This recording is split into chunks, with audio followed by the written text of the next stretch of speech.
All right. Hello, guys. Welcome back to the Waxing Table podcast. I'm Michaela, and I'm so excited that you guys are here with me today. Today, we're talking all about charging your worth and attracting your ideal clientele. And today, I'm joined by a very special guest. Her name is T, and she is in Charlotte, North Carolina. And she is joining me today to help talk about this. So, how are you, girl? Hello, everyone. Thank you for having me on. I'm great and I'm so excited to chat because I am a chatterbox. So, Yes, let's chop yeah, it up. let's Let's chop do it up. it. Yes. Okay, so you are an esthetician and you Yes, started off in the waxing space. And I yes, and then did. you transitioned to corrective skincare, right?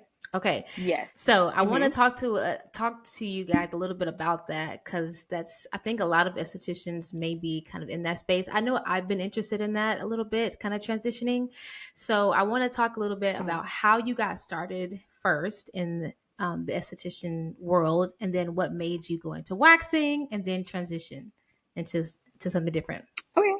Yeah, I know you kind of had a little bit of interest in the corrective skin. You asked a couple questions here, so I'm interested to see, if you end up pivoting or not. But as far as my aesthetic journey, I was a full-time corporate girly. I worked in finance before I was an esthetician.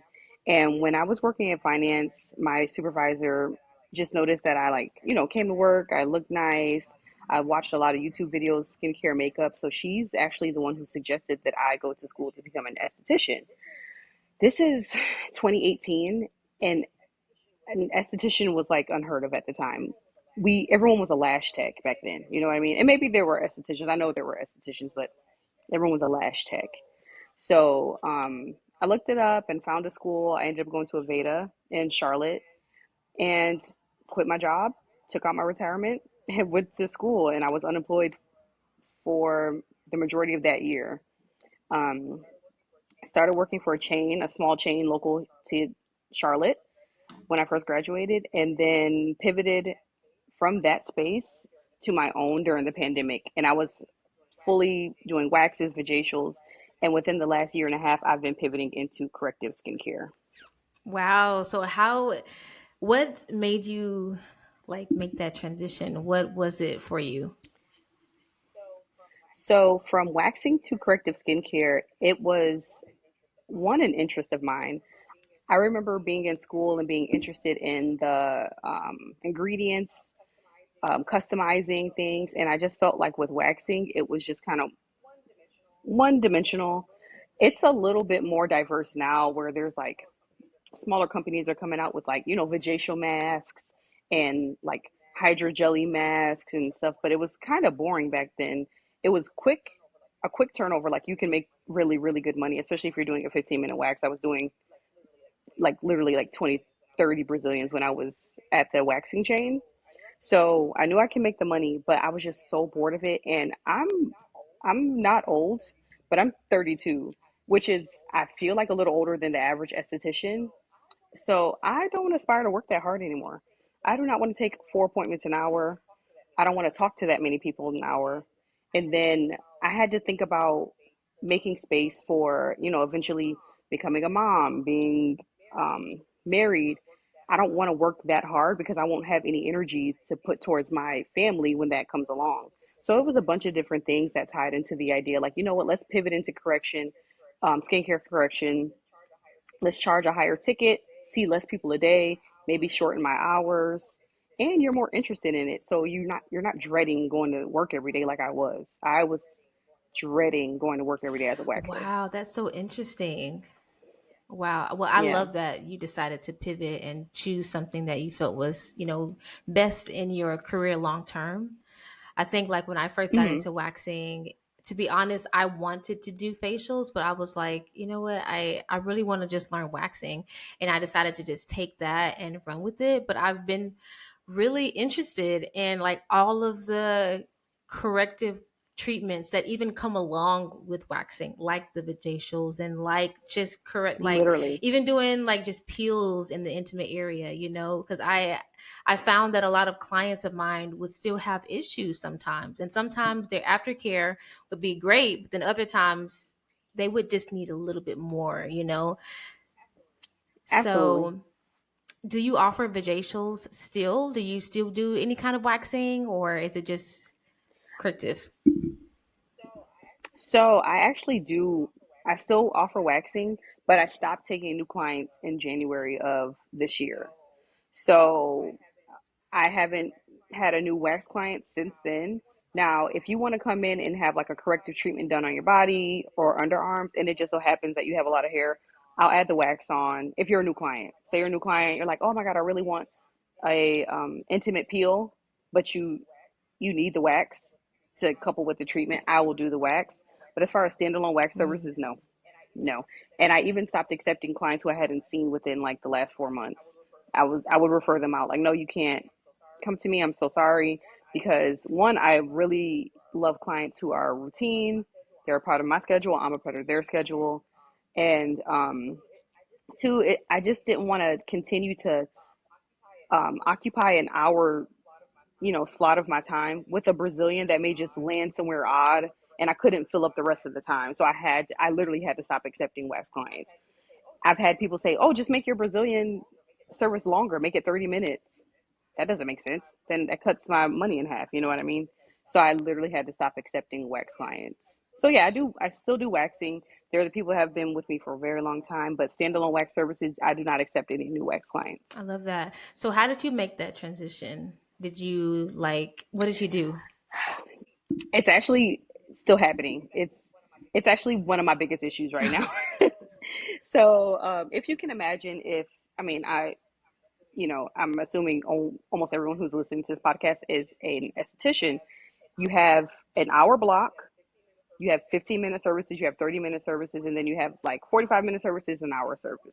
If someone books a 15-minute service, like say it's a 1 o'clock block, say someone books the 1:15, I the only way I can fill that up is with other waxes. And since I was not taking any other waxes, it became a problem where I was having a very gappy schedule.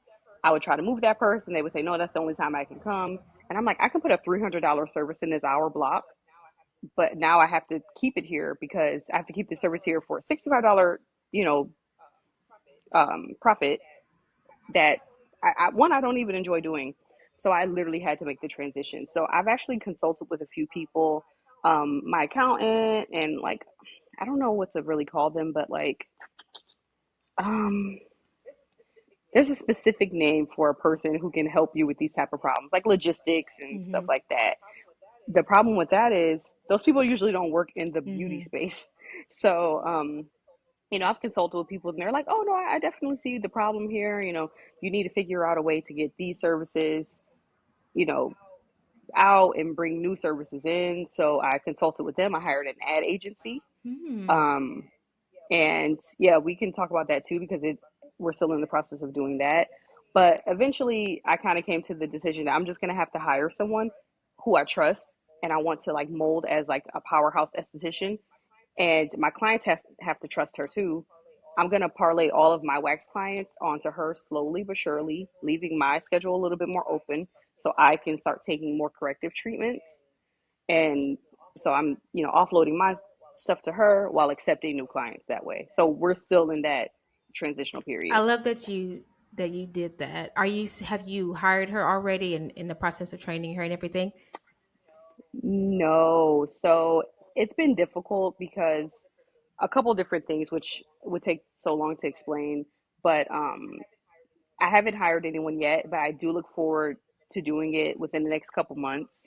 When you hire someone, you kind of you expect like a dip in your sales for a while because, especially if she's taking your clients, she's taking your clients, so you're splitting your money with her. You have to take the time to train Mm-hmm. her, give her Mm-hmm. resources, set up her space and everything. So I'm in the moment, still doing that every day. I'm like going back and forth, like, how do I do this? How do I do this?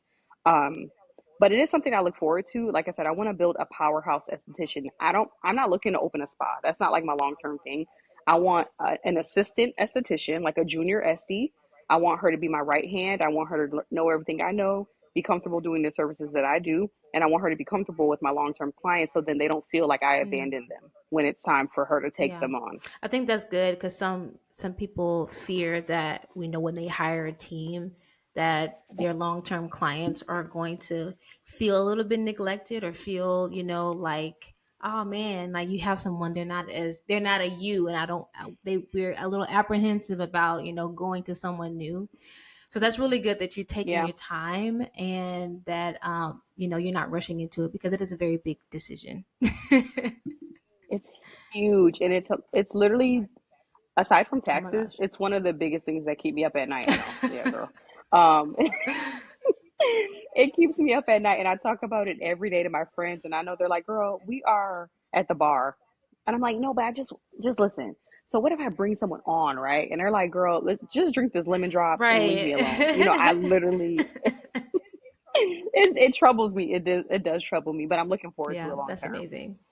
Okay, so when it comes to pricing your services, what is something that's extremely important to think about first? I think it's important to think about what you actually want to make hourly. And this is a perfect question because when I was pivoting, well, I'm in the process, but when I was talking to like the logistics guy about pivoting out of waxing, I realized that four waxes is still more expensive or costs more money, makes me more money rather. So four waxes makes me more money than my lowest priced facial. So when I was looking at how to price things, the new year's coming up, am I going to go up? I was like, okay, this is what I want to make an hour. I at least want one of my hours, if I'm getting rid of my waxes, I want 1 hour to make me more than what four waxes would have Mm, made. That was my price point because why would I get rid of that service if I'm going to make less absolutely. money? That's how I came up with this new price point. But before all of this, I just kind of went by industry Mm, standard. I think at the time when I broke off, I went solo. The average price for a Brazilian wax in North Carolina was $50. I just started at that. So then you started talking about vajacials, add-ons, and things like that. That's where I really priced um, you know, my services.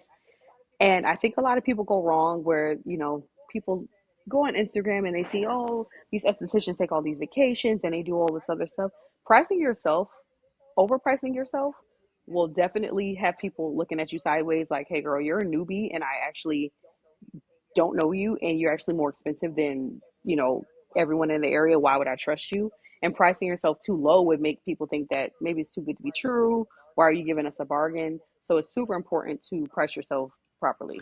I totally agree. And there's a lot of fear too. It's kind of it can be a little bit confusing when you're first starting to like understand your prices. But it can be a little bit scary because I remember when I first went solo, I was like, okay, I was comparing myself to all these prices. Like what is this person Hmm. charging? What is this person charging? So let me figure out a good price range to stick in. And as I grew, I started to understand, okay, I needed to increase my prices. Like I'm you Yeah. know becoming a lot more skilled, and I'm a little bit more seasoned now. And so, but there was a lot of fear there. There was like, if I price this price, if I go higher, I'm going to lose clients. If I go higher, I'm Hmm. going to like potentially not have a lot of clients anymore. But then I had to realize, Yeah. like, that is a part of the industry, number one. And then also, losing clients just makes room to get even more clients who are willing to pay those prices, because there's an ideal client for Exactly. everyone, no matter what price you're priced at. You can be priced low, you can be priced super high end. There's an ideal client for you. And so I just think you just truly have to know Absolutely. your value and understand your worth at the end of the day, and know your skill set. That's true. That's true. And when you went in to raise your prices, did you have anyone like kind of give you feedback? Like, why would you do that? Because me personally, I only can think of two clients who personally, like, I had a client who actually got a lower price service, and when I went up $2, She had the nerve to say, "Did you raise your prices? Why'd you do that?" I couldn't wait for her to get Mm-hmm. off my books. I couldn't wait for her to get off my books because, Yeah. huh? Why would you? I understand, but it was you. She was getting a low price service. It was $2, and then she said, "Well, can you just lock me into the old price?" She wasn't even a regular. No, I absolutely cannot. I'm so Yeah, sorry. no. I had a No. few, maybe a couple people, but most of my clients were really just like, okay, that's fine. Like there's no Yeah. biggie. Like you're worth it to me. So I'm Exactly. like, okay, bet. Exactly. Like they know Mhm. your work, they see Mhm. your work, they experience your work. And if you're comfortable when especially talking about something as intimate as Brazilian Mhm. waxing, Mhm. babes, I'm just gonna have to pay the Mhm. price. I'm just gonna have to pay the price. Mhm. Yes. Absolutely. So, what do you think someone like should know if they're in the if someone's in a transition period right now where they're trying to figure out how they're going to raise their prices, what they're going to raise their prices to? Should they go off of percentage? Should they go off of just, okay, a solid number? What do you think someone should like Hmm. know before they're looking into doing that? So last year I actually went off the inflation Okay. percentage. That's good. I Yeah. literally did. Yeah, I went by the exact number, and actually when you add it on, you're like, oh, it's actually Hmm. not that much. Now, granted, inflation is an issue when we're talking about groceries and all those other things. We're talking about, well, it's single service. I think I raised my prices $2 or $3 Hmm. last year, and some of them actually stayed the same because I wasn't gonna raise the price for like a chin wax or a lip wax. It was just like, okay, that can Hmm. stay the same. But for the Brazilian, absolutely, I went by the percentage of inflation, and I also compared myself to comparable people, please, comparable people in your Yes. area. I compared myself, please, yeah. You're not going to go by, oh, the nail shop charges $25 for a Brazilian, or this huge wax chain that is trying to attract clientele. They popped up out of nowhere. Your first Brazilian wax is $25. No, you have to find someone who's Hmm. comparable, compare your prices and see, okay, I see their work, I see their materials. You use Novavax, I use Novavax. Let's see eye to eye here in this Hmm. pricing. So I think that's a good That's a starting really good point. starting point for sure. Yeah. So when it comes to attracting that ideal person, I know with social media is really, really huge and it's a very key Mm. component to just that's just the society we live in right now. And I found that, speaking to that your specific client is really what is going to help your client come to you. So, what is For sure. something you think is important for someone to know how to attract their clientele? Of course, that you have to know who your clientele is. Number one, you have to be able to visualize them and know who you're talking to. Is there anything else that you think someone should know when it comes to like attracting that ideal person into their space? I think keeping in mind that there is an ideal client is super important because there are certain people that would come in and I'm like, this is actually not my Hmm. ideal client. And I wouldn't mind if they went somewhere else, or this person is an ideal client. I want to keep them. How do I add value to this? And obviously, I want to add value to everyone. It's not like a specific thing, like, oh, I'm not going to add value to this. I am going to add value to this. But there are people who fit into the vision when you're describing your ideal person. That's how I think about it. And also, I don't know how to really describe it, but once you have that one ideal client, those that ideal client tends to hang around people who are, like her, like-minded people. Birds of a feather flock Hmm. together. Word of mouth between that little friend group will just spread, and now you just have a bunch of little ideal clients that kind of spawned off of this one client. So word of mouth to me is Yes. everything. I'm one person who's like motivated to post on Instagram 4 times in one week, and then I literally will not post again for six Hmm. months. So I'm not the one to rely solely on social media, but my clients, they do the talking for me. Hmm.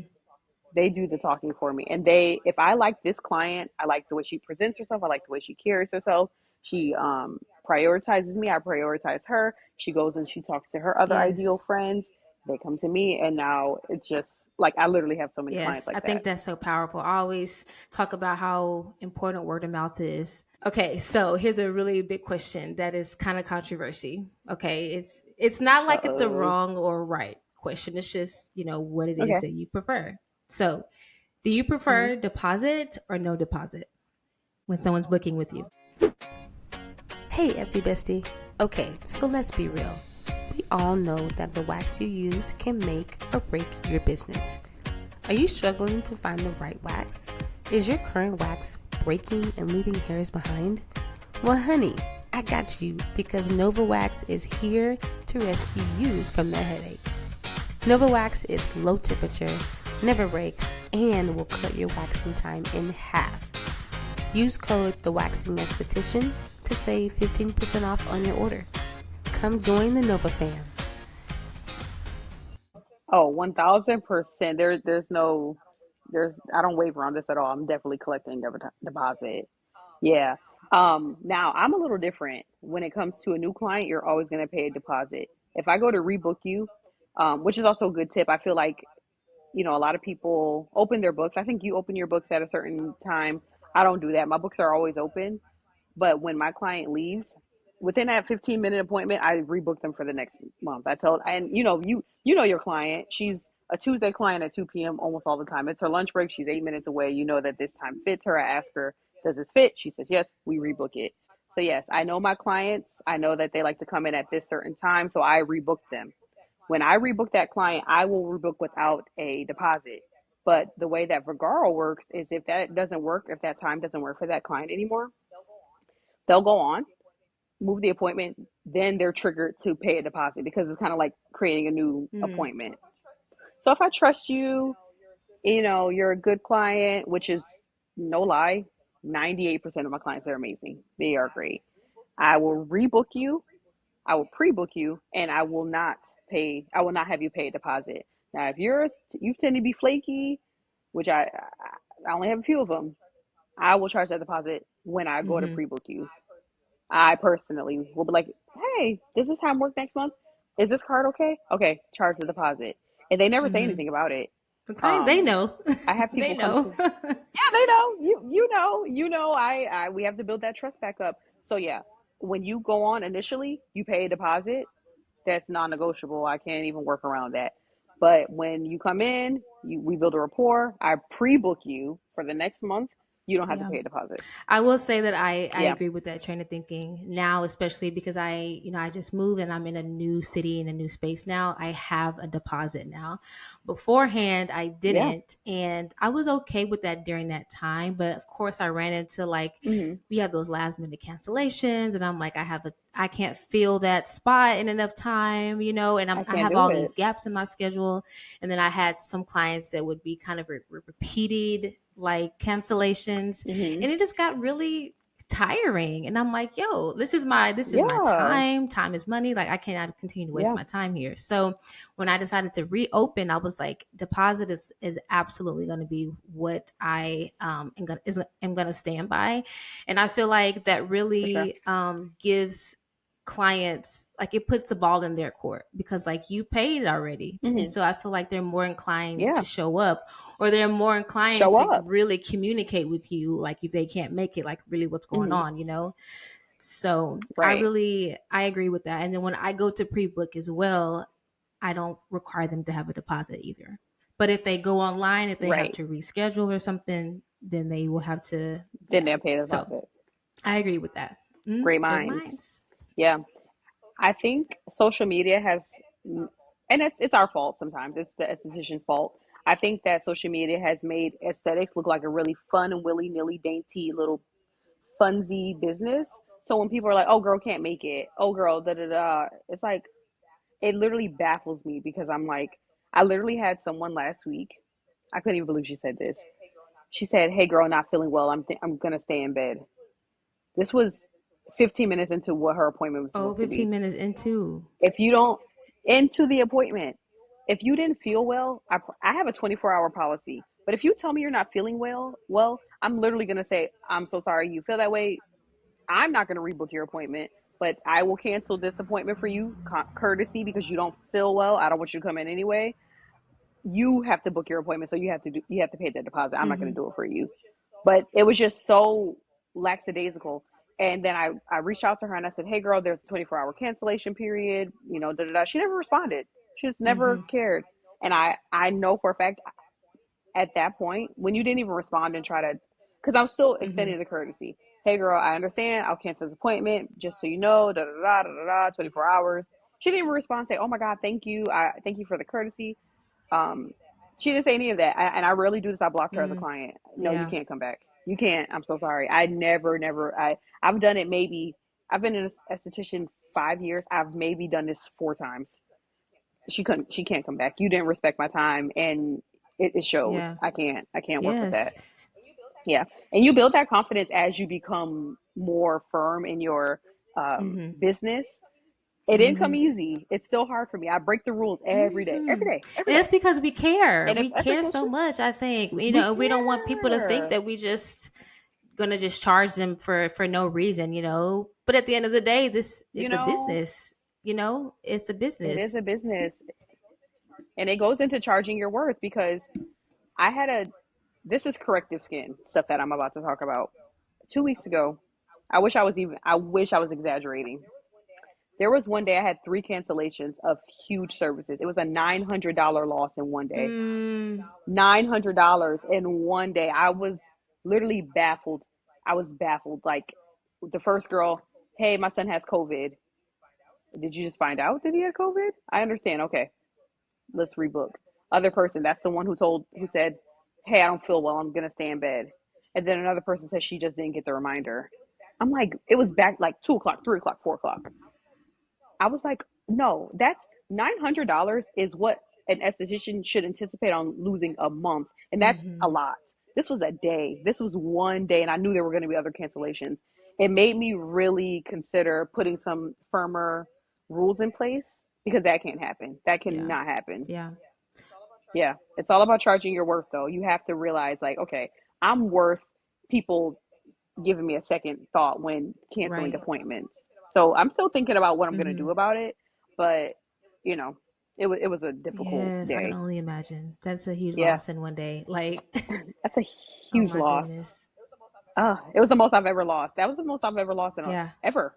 Like that, I don't think I've lost that Yeah. much in a month. I lost that much in Wow. a day. Yeah. You know? Yeah. I know some Yeah. people who charge, especially if they're out of their home, they charge 100% up front.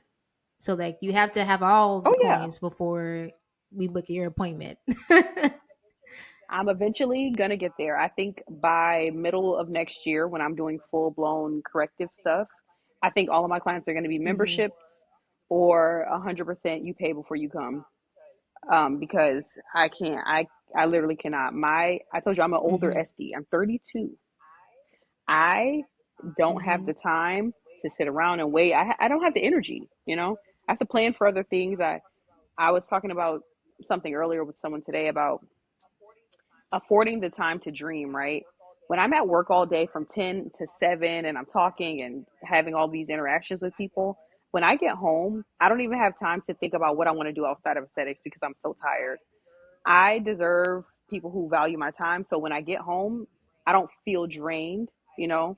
I feel at ease so I can think about things outside of my job, think about my life. You have to start being firm on your Yes. policies. You have to charge your worth because it spills into other areas of your life if you do not. You'll resent it. Absolutely.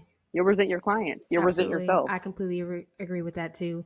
And you mentioned memberships. That is such a smart thing to Mm-hmm. do because I did memberships. Mm-hmm. I didn't have deposit at the time, but I had a membership for all of my existing clients and my regulars.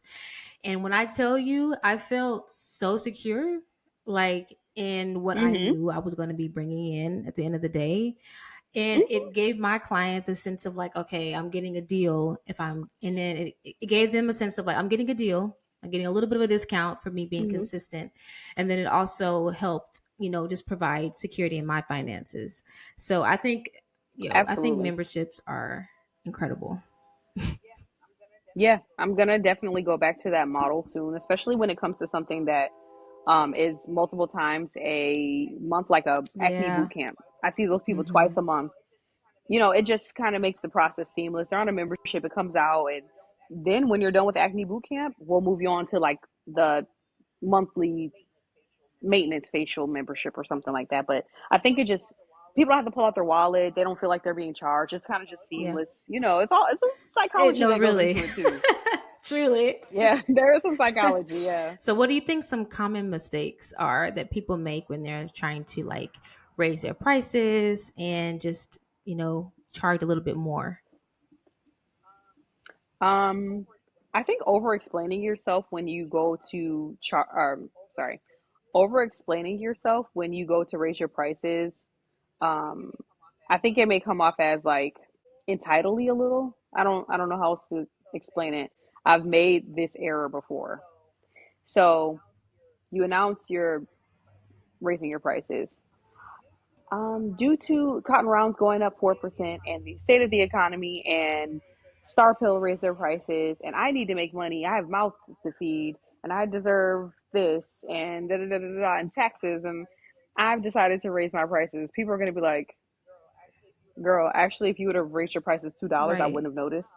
But now it seems it's a It's kind little of like like, over explaining. girl, it's just over explaining. You don't have to do all of that. My accountant actually told me not to announce it, and I was like, I see other people announce it. Last year I didn't. I told them individually. I was like, hey, next time you come, you'll notice that I've gone up $3.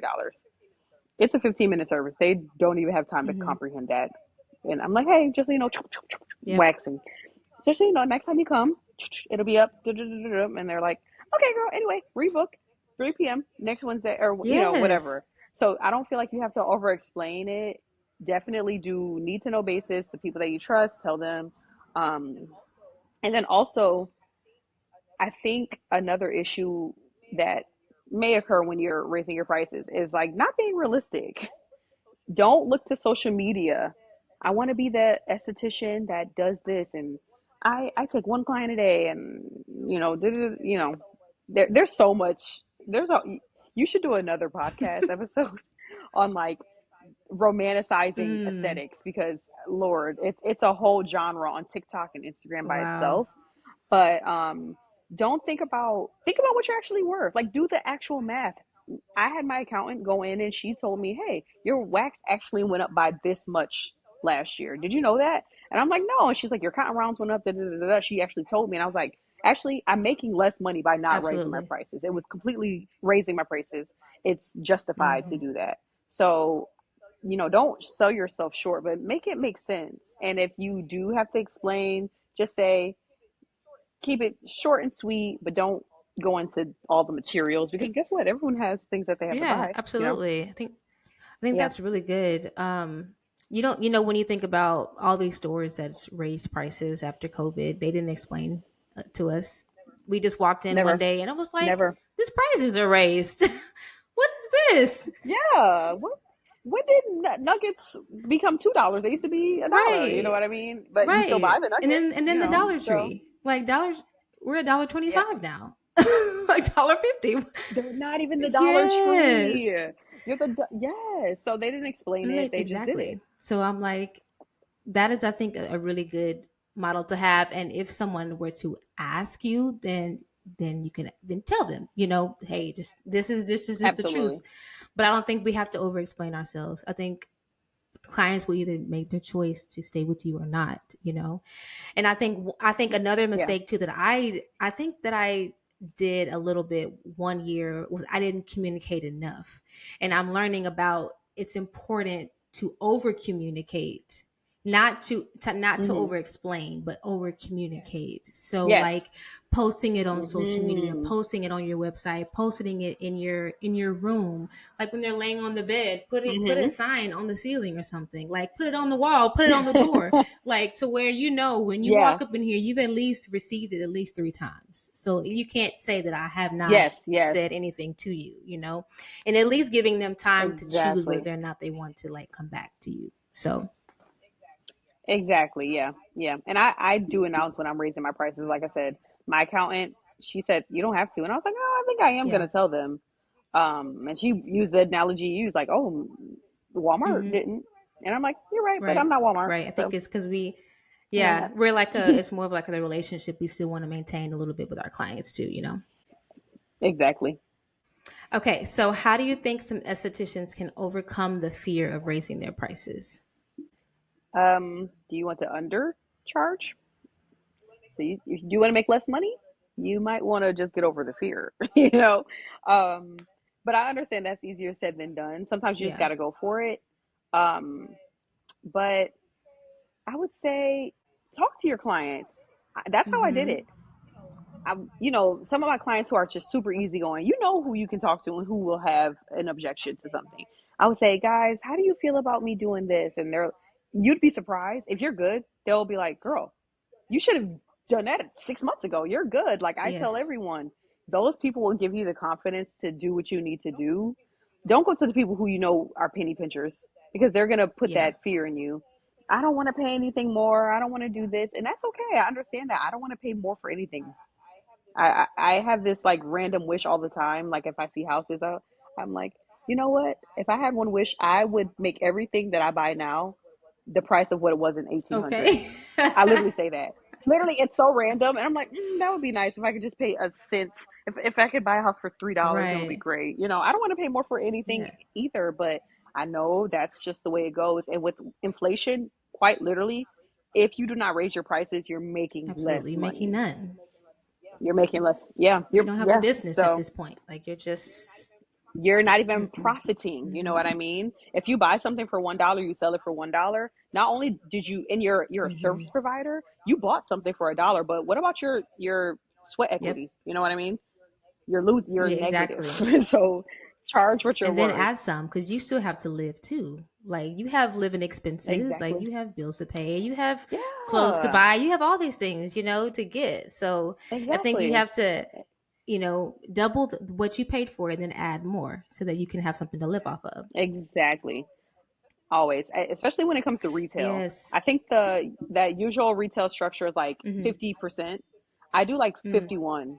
Well, I do tax and then I'll add like $1 or something like that because um sometimes I'll ship for free, sometimes I'll do this or whatever. Or sometimes even if a client needs something, I'll give it to Mm. them. But I just know I'm making a little something on Yeah. it.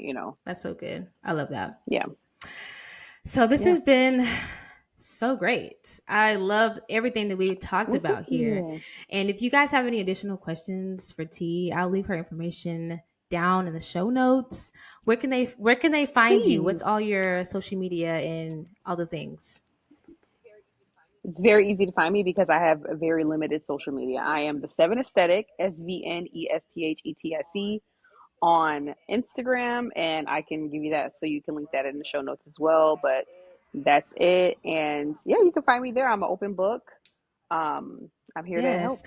And additional question, two more questions real quick before we wrap up. So do you For offer sure. Yeah. any trainings for estheticians? I'm working on it. I am right now. I don't have any hands-on trainings because I don't want to add another day to my Mm-hmm. workload. I would have to work on Mondays, and I really don't want to do that. So I have to figure out how to incorporate that into my work schedule right now. But right now, I do offer what's called a one-on-one SD chat, where you can call me. We can do a Zoom meeting. We can do a FaceTime. This is my personal number. I'm calling you on. You can ask me any questions you want. Protocols, ingredients, like how to raise your prices, confidence, anything you want to ask. You can ask me during that 1 hour SD chat. And eventually I will have hands-on trainings, virtual trainings, ebooks, and Mm-hmm. everything.